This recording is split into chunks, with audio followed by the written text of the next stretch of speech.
आहे आता कळी नगर परिषद पुन्हा एकदा आपल्यावर जनतेने टाकलेला आहे. मी पहिल्यांदा परळीच्या मायबाप जनतेचे मनापासून ऋण व्यक्त करतो की त्यांनी पुन्हा एकदा राष्ट्रवादी काँग्रेस, भारतीय जनता पार्टी आणि रिपाईच्या महायुतीला आज या ठिकाणी कौल दिलाय. जवळजवळ एका दुसरी जागा सोडली तर जवळजवळ सर्व जागा महायुतीच्या आलेल्या आहेत. जे अपक्ष आहेत ते सुद्धा या ठिकाणी महायुतीचेच आहेत.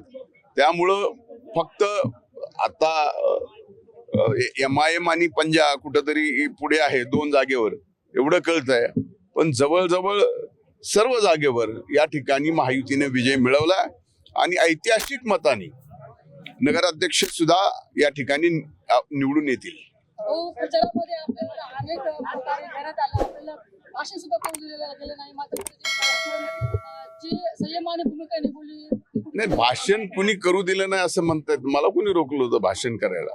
मी एवढंच म्हणलं होतं की याचं उत्तर ज्यांनी माझ्यावर टीका केली आहे, ज्यांनी माझ्या परळीला बदनाम केलंय, याचं उत्तर मात्र त्यावेळेस मी 2 तारीख बनलो होतं.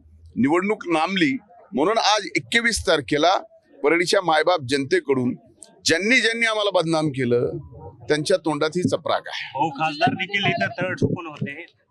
इथं खासदार तळ ठोकून राहिले किंवा इथंच राहिले तरी परळीच्या मायबाप जनतेमध्ये काही फरक पडत नाही.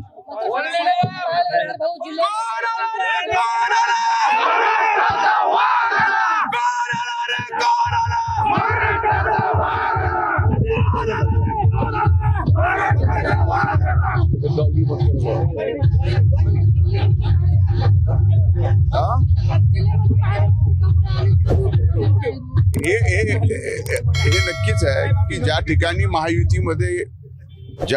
महायुतीमध्ये राष्ट्रवादी काँग्रेस आणि भारतीय जनता पार्टीचं जमलं नाही तिथं मात्र कमळाला विजय मिळालाय. त्यांचे अभिनंदन.